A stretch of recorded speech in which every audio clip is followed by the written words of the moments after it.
Bonjour à tous, comment ça va? Alors, c'est bientôt la fin de l'année scolaire, bientôt les vacances, waouh! Ben, j'espère que vous avez tous bien réussi parce que c'était pas une année facile, hein? Avec tout ce virus et ces cours qui étaient chamboulés. Mais vraiment, je vous félicite parce que vous avez tous tenu le coup et vous avez pu terminer votre année et j'espère que vous l'avez toute réussi et que vous allez pouvoir pleinement profiter des vacances. Alors aujourd'hui, on va voir comment Jésus a choisi ses apôtres, ses 12 apôtres. Et oui, Jésus avait besoin d'aide, donc il a choisi ses 12 apôtres. Mais avant de voir cela, on va chanter tous ensemble et je vous dis à tout à l'heure.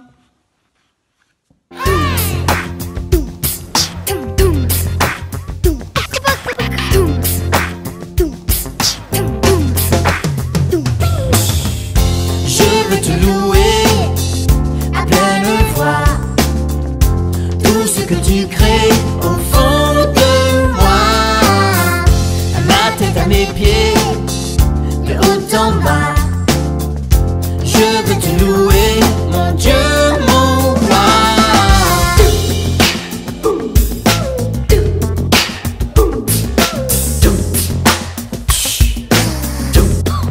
Louez avec moi.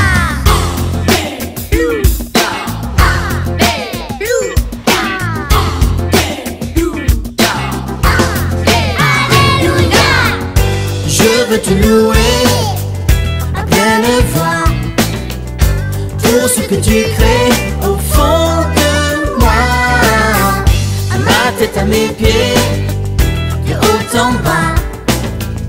Je veux te louer, mon Dieu, mon roi. Je veux te louer à pleine voix, tout ce que tu crées au fond de moi, ma tête à mes pieds, de haut en bas. Je veux te louer, mon Dieu, mon roi. Je veux te louer à pleine voix, tout ce que tu crées au fond de moi, à ma tête, à mes pieds, de haut en bas. Je veux te louer, mon Dieu, mon roi.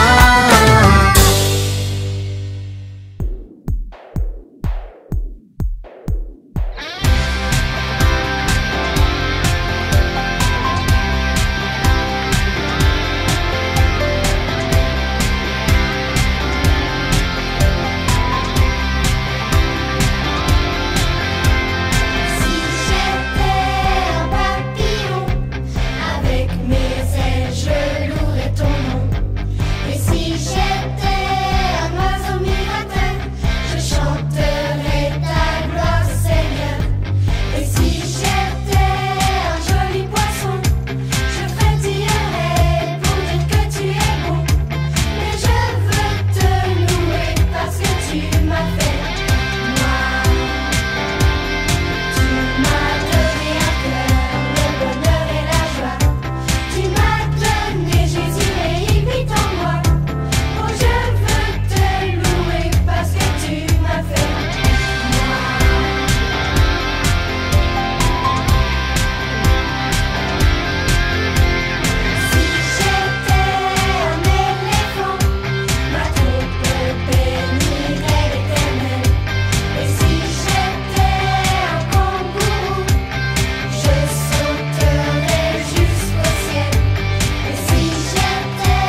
comprends pas pourquoi je dois passer par là. Mais je sais qu'il a ses raisons. Et si parfois ça ne va pas, je n'ai qu'à écouter sa voix. Il a toujours la solution. Je ferai comme il veut, c'est ce qu'il y a de mieux. Je ferai comme il veut, c'est ce qu'il y a de mieux. Dans tous mes petits problèmes, je peux me confier en Dieu. Il s'occupera du reste si je fais comme il veut.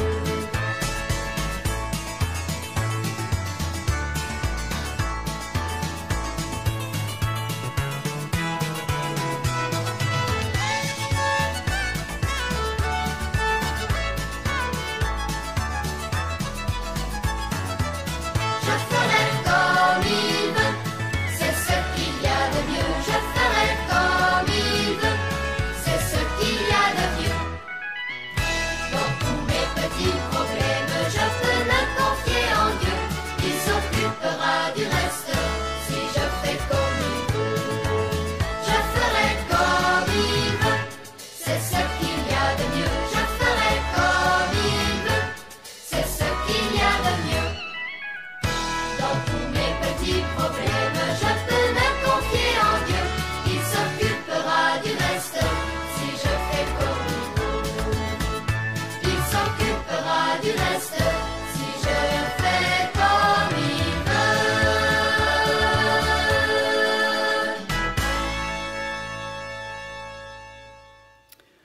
Alors mes loulous, donc ensemble,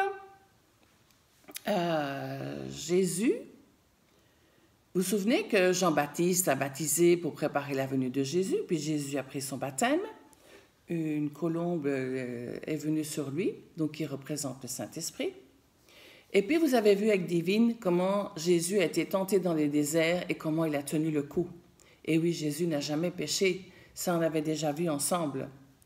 Et maintenant, c'est le moment pour Jésus de commencer sa mission. La raison pour laquelle il est venu sur terre, Dieu l'a envoyé pour faire quelque chose de particulier. Et donc, c'est à lui maintenant à se mettre en route. Jésus parcourt, donc il a vécu dans une région qui s'appelle la Galilée. Est-ce que vous savez où ça se trouve? La Galilée, c'est là où Jésus a vécu la plupart du temps. En fait, c'est une région d'Israël. Et c'est à peu près, donc vous avez le pays d'Israël, et si vous le coupez en trois, bien une partie est la Galilée. Donc c'est une grande, grande région. Et c'est là où il y avait le lac de Galilée. Et ce lac, il est assez grand, il a 21 km de long, donc pour ceux qui savent imaginer ce que c'est, et 13 km de large. Donc c'est quand même déjà assez grand. Vous imaginez un petit peu? Et donc, Jésus, il parcourt toute la Galilée. Et la Galilée faisait à peu près, d'après ce que j'ai vu dans les informations, 7000 km. Donc, c'est vraiment, vraiment très grand. Il enseigne, donc il parle de Dieu, il guérit les malades, et on parle de lui de partout. Donc, tout le monde commence à venir voir qui est Jésus, qui est cette personne qui guérit les malades, et même des personnes qui viennent d'autres pays. Alors, beaucoup de personnes suivent Jésus et certains vont devenir ses disciples. Vous savez ce que c'est un disciple? Eh bien, un disciple, c'est un élève. Comme vous êtes des élèves à l'école, eh bien, les disciples, ce sont les personnes qui apprennent avec Jésus. Donc, si vous voulez, ils vont à l'école de Jésus. Et donc, ils écoutent ce que Jésus raconte, les histoires de Dieu. Il leur apprend plein de choses. Et il a vu toutes les merveilleuses choses que Jésus a faites. Il croit en lui et il veut apprendre de lui. Il veut apprendre de Dieu aussi. Toi, tu as certainement déjà entendu des choses merveilleuses que Dieu a faites.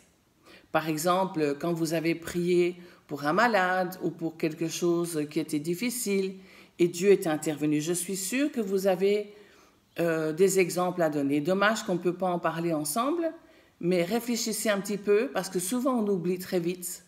Quand Dieu répond, on oublie très vite tout ce qu'il a fait pour nous. Et je suis sûre que vous avez déjà prié ou demandé la prière pour certaines choses et que Dieu a répondu, qu'il a guéri, qu'il a répondu, que vous avez été encouragé. Et tout cela t'aide à croire en Jésus et à mieux le connaître. Mais bon, Jésus avait beaucoup de travail et c'est difficile de travailler tout seul. Quand vous voyez à l'église, c'est un exemple que vous connaissez, à l'église, imaginez un petit peu si le pasteur devait tout faire tout seul.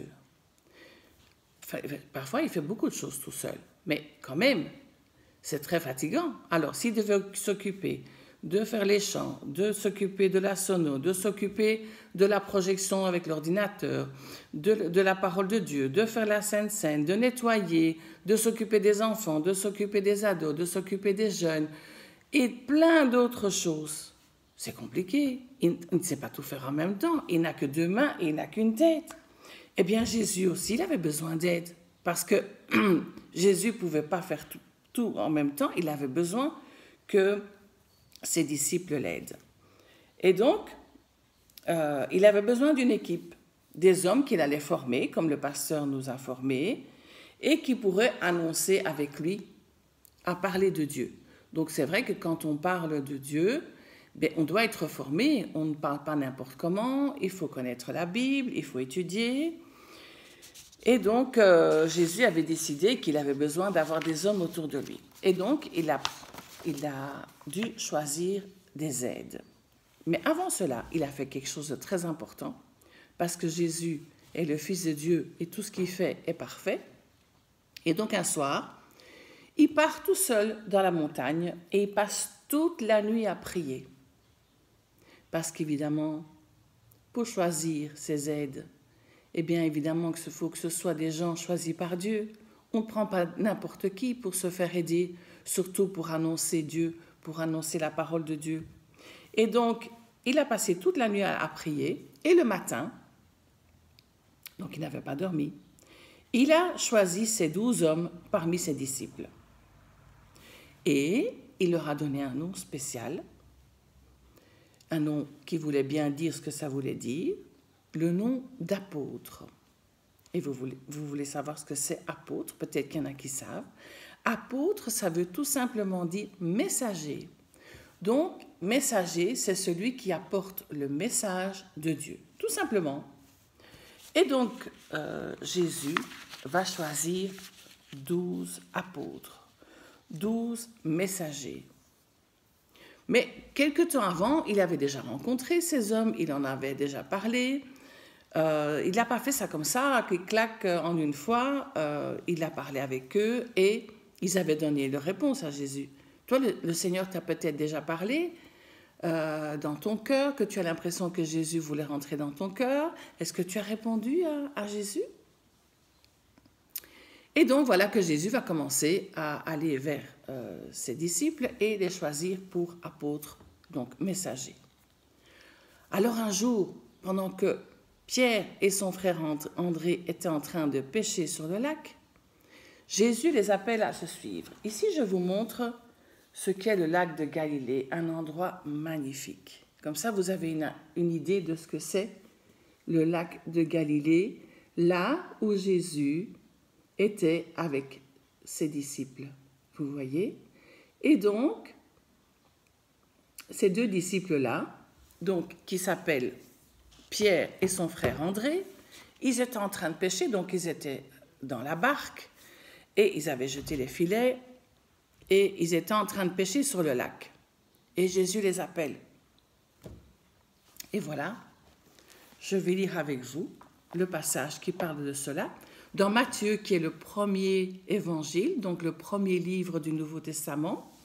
Et donc on trouve ça au chapitre 4 et au verset 19. Mais on va déjà lire à partir du verset 18. Et on va aller jusqu'au verset 22, comme ça vous voyez vraiment le détail. Et c'est là qu'il a appelé les 2 premiers. Jésus marche au bord du lac de Galilée. Donc vous avez vu l'image ici que je vous ai montrée. Donc Jésus, il marche. Oula, j'ai fait une fausse manœuvre. Jésus marche au bord du lac. Évidemment, tout près de là où sont ses disciples, parce que c'est grand. il voit deux frères, Simon qu'on appelle Pierre et André son frère. Donc, André est le frère de Simon et qu'on appelle Pierre aussi. Ce sont des pêcheurs. Donc, les pêcheurs, c'est ceux qui attrapent le poisson. Et ils sont en train de jeter le filet dans le lac. Ben, pourquoi faire? Ben, si on jette un filet dans le lac, c'est pour attraper du poisson. Jésus leur dit, « Venez avec moi et je ferai de vous des pêcheurs d'hommes. » Des pêcheurs d'hommes? Alors, vous n'imaginez quand même pas qu'ils vont lancer un filet pour attraper des hommes. Non, c'est une image que Jésus donne. Plutôt que maintenant attraper le poisson, eh bien, ils vont, je ne vais pas dire attraper, mais ils vont parler à des personnes de Dieu pour que Dieu touche leur cœur et que ces personnes suivent Dieu. Donc, ils vont parler à des personnes pour qu'ils donnent leur cœur à Dieu et qu'ils suivent Jésus et qu'ils suivent la parole de Dieu.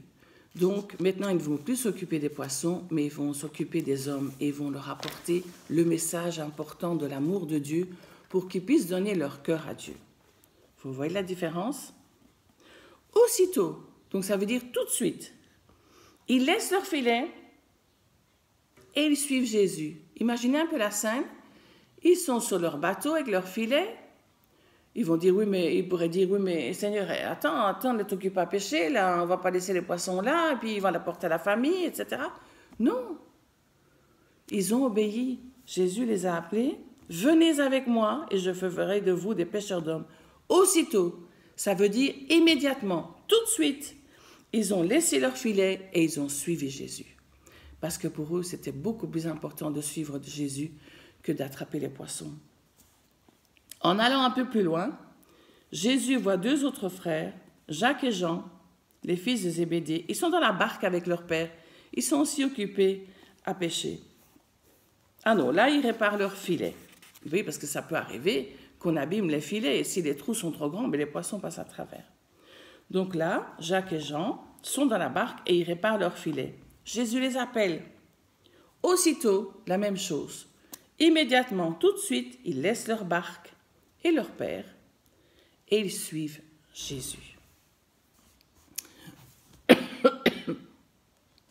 Et puis Jésus a appelé comme ça aussi Nathanaël. Un autre jour, c'était Matthieu. Matthieu, ce n'était pas un pêcheur, c'était celui qui travaillait au bureau des taxes. Donc, il n'était pas fort aimé parce qu'il prenait les sous des personnes. Ben oui, comme nous aussi dans notre pays, on doit payer des taxes. Quand on gagne de l'argent, ben, il y a une partie qu'on doit donner à l'État. Ça s'appelle les taxes. Eh bien, Matthieu s'occupait de ça. Jésus aussi, il te connaît par ton nom. Il sait ce que tu fais. Il sait tout de toi. Et il te parle en particulier. Alors, il t'appelle à te suivre, à le suivre aussi. Donc, n'hésite pas à suivre Jésus s'il t'appelle. Quand Jésus a appelé tous ces hommes, ils ont tout laissé. La famille, les poissons, les bateaux. Ils ont tout laissé sans discuter et ils ont suivi Jésus. Jésus savait qu'il pourrait compter sur ces hommes pour l'aider à accomplir, à faire ce que Dieu lui a demandé de faire, donc sa mission sur la terre. Donc, Jésus savait qu'il pouvait compter sur eux. Alors Jésus, il aimerait bien aussi que tu le suives et que tu puisses le suivre sans discuter, dire oui, mais attends, je dois encore faire ci, je dois encore faire là. Et alors, c'est pas parce qu'on suit Jésus qu'on ne peut plus rien faire. C'est pas parce qu'on suit Jésus qu'on ne peut plus jouer au football, qu'on ne peut plus aller à l'école. Non. Ici, il demande que tu ouvres ton cœur et que tu suis ce que Dieu nous demande dans la Bible à le suivre. C'est marcher avec lui. C'est faire comme il dit, comme la Bible nous dit de faire. Et on le laisse nous guider, nous aider. Est-ce que toi aussi tu veux dire oui pour suivre Jésus? C'est facile quand on a un guide qui nous dit quoi faire, comment vivre. Et je vous ai déjà dit que quand on ne sait pas très bien si ce qu'on va faire est bien ou pas, eh bien on se dit, est-ce que Jésus ferait ça?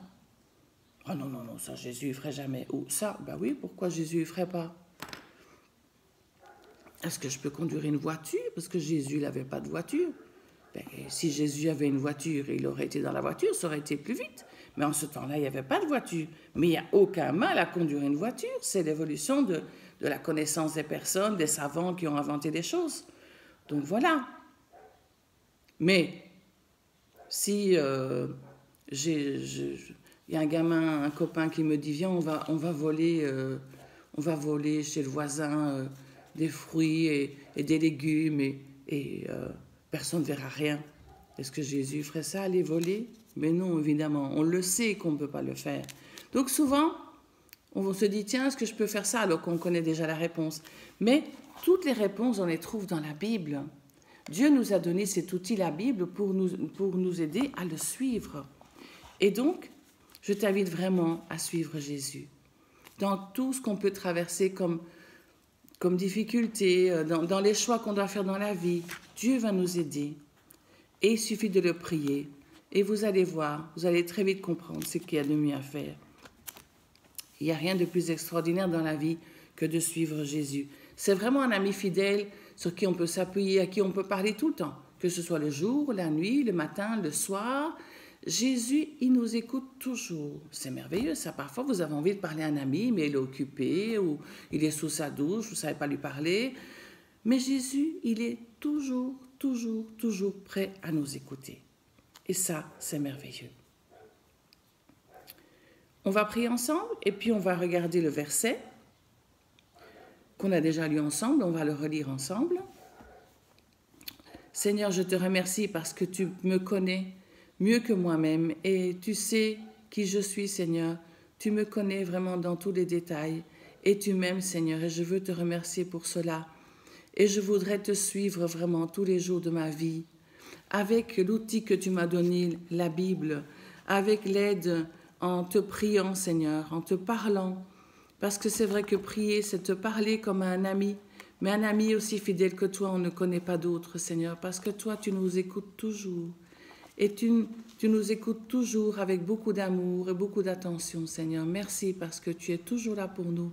Et aide-nous à te suivre tous les jours et vraiment être fidèles. Que vraiment, Seigneur, on puisse rester toujours sur le chemin que tu traces pour nous. Merci, Jésus, pour tout ce que tu fais dans nos vies. Dans le nom de Jésus, Amen. Alors vous allez vous souvenir de ces disciples qui sont devenus des apôtres, dont beaucoup étaient des pécheurs. Et donc nous, on a vu ensemble dans Matthieu 4, verset 19. Qu'est-ce qu'il a dit exactement en verset 19? Vous pourriez noter, comme ça vous pouvez relire après. Vous pouvez lire tout Matthieu 4 et on parle de tout ce que Jésus a fait dans les 4 évangiles, Matthieu, Marc, Luc, Jean. Vous allez voir tout ce que Jésus a pu faire. On va voir ça plus tard aussi ensemble, les miracles de Jésus, etc. Il a fait des choses incroyables, des choses extraordinaires. Et vraiment, ça nous encourage à le suivre. Donc Matthieu 4 au verset 19, Jésus leur dit, donc ça c'est parle aux pécheurs, ceux qui sont en train de pêcher du poisson. Jésus leur dit, « Venez avec moi et je ferai de vous des pêcheurs d'hommes. » Donc ces hommes qui étaient des disciples, qui apprenaient auprès de Jésus, vont devenir des apôtres, des messagers, et ils ne vont plus pêcher du poisson, ils vont travailler avec Jésus et ils vont parler de Dieu à tous ces gens qui ne connaissent pas Dieu. Et voilà maintenant le nouveau travail de ces personnes-là. Ils vont aider Jésus à parler de Dieu et ils vont devenir des pêcheurs d'hommes. Donc suivez-moi et je ferai de vous des pêcheurs d'hommes. Matthieu 4, 19.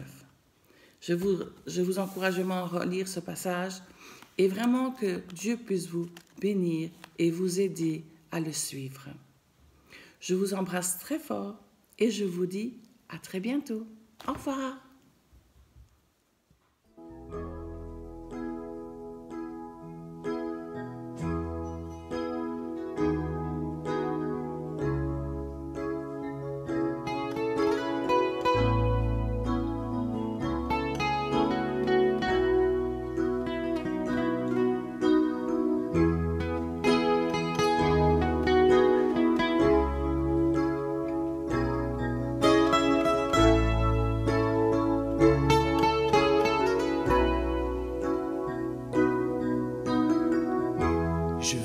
chanter un chant d'amour pour mon sauveur, pour toi Jésus. Merci pour ce que tu as fait, tu es si précieux, Jésus mon sauveur.